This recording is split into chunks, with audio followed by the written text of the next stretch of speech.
بعض اوقات انسان پر بیماری یا کوئی بھی تکلیف اس کے اپنے ہاتھوں کی کمائی سے آتی ہے، یعنی اس کا اپنا کوئی گناہ یا قصور ہوتا ہے جس کی بنا پر اسے وہ تکلیف پہنچتی ہے. قرآن مجید میں آتا ہے وَمَا أَصَابَكُم مِّن مُّصِيبَةٍ فَبِمَا كَسَبَتْ أَيْدِيكُمْ وَيَعْفُو عَن كَثِيرٍ، اور تمہیں جو بھی مصیبت پہنچی تو وہ اس وجہ سے ہے جو تمہارے ہاتھوں نے کمایا، اور وہ بہت سی چیزوں سے درگزر کر جاتا ہے. اسی طرح بعض اوقات انسان کی بیماریاں اس کے کسی گناہ کا نتیجہ ہوتی ہیں. عمر رضی اللہ عنہ نے جب عباس رضی اللہ عنہ سے بارش کی دعا کرنے کے لیے کہا تو انہوں نے کہا اے اللہ، بے شک مصیبتیں گناہوں کی وجہ سے ہی نازل ہوتی ہیں اور انہیں صرف توبہ ہٹا سکتی ہے. پھر اسی طرح ایک اور روایت میں آتا ہے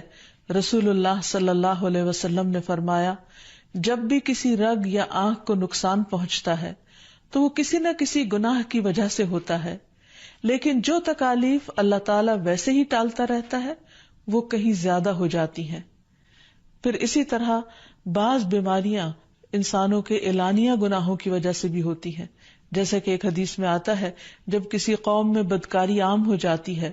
اور وہ اعلانیہ اس کا ارتکاب کرتے ہیں تو ان میں طاعون اور ایسی مختلف بیماریاں پھیل جاتی ہیں جو کہ ان سے پہلے گزرے ہوئے لوگوں میں نہ تھی. ابو امامہ باہلی سے روایت ہے کہ نبی صلی اللہ علیہ وسلم نے فرمایا جس بندے کو بھی بیماری سے پچھاڑ دیا گیا ہو تو اللہ تعالیٰ اسے جب بیماری سے اٹھاتا ہے تو وہ پاک ہوتا ہے. تو یہ ایک حقیقت ہے کہ انسان کے گناہ اس کے لیے مشکلات کا سبب بنتے ہیں. امام ابن القیم الجوزیہ لکھتے ہیں،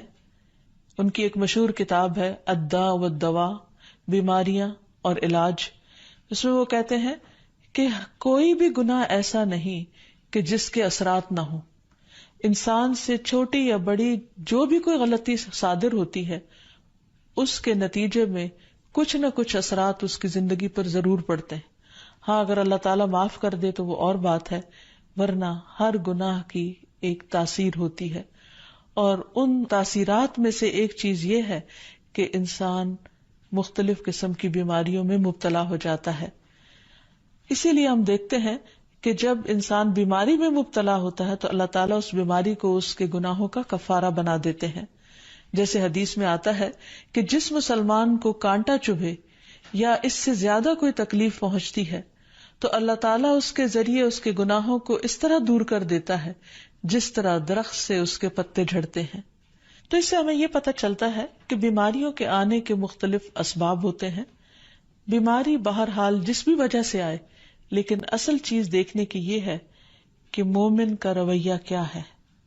مومن کو اگر کوئی کانٹا بھی چبھتا ہے تو وہ اس پر صبر کرتا ہے. اس لیے بیماری یا تکلیف کے آنے پر انسان کو اللہ سے راضی رہنا چاہیے، شکوہ نہیں کرنا چاہیے، کیونکہ جو اللہ سے راضی ہو جاتا ہے کسی آزمائش پر، اللہ تعالیٰ بھی اس سے راضی ہو جاتا ہے. پھر اسی طرح اللہ تعالیٰ کا شکر ادا کرنا چاہیے، کیونکہ بیماری اس سے زیادہ شدید بھی ہو سکتی تھی. لہذا انسان کو اللہ تعالیٰ جس حال میں رکھے انسان اس پر شکر گزار رہے. پھر یہ کہ انسان کسی بھی بیماری میں کسی بھی قسم کی ہو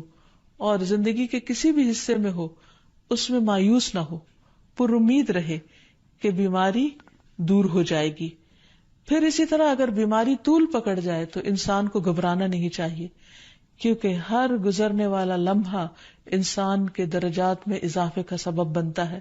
اور اس کے گناہ مسلسل جھڑتے چلے جاتے ہیں حتیٰ کہ انسان بالکل پاک صاف ہو جاتا ہے. پھر اسی طرح انسان کو بیماری کی حالت میں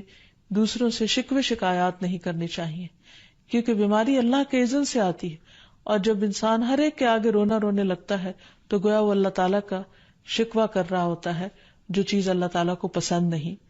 پھر اسی طرح منہ سے برے الفاظ نہیں نکالنے چاہیے، بیماریوں کو کوسنا نہیں چاہیے، اور پھر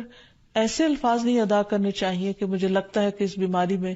میری زندگی چلی جائے گی، یا یہ کہ کسی مریض کی عیادت کے لیے جا کر اس کو اس قسم کی بات نہیں کرنی چاہیے، خواہ کتنی ہی خطرناک بیماری کیوں نہ ہو. ہمیشہ اسے امید دلانے چاہیے، کیونکہ مایوسی کے الفاظ اور برے بھلے اور منفی قسم کی باتیں اللہ تعالیٰ کو پسند نہیں، اور انسان ویسے بھی جیسے سوچتا ہے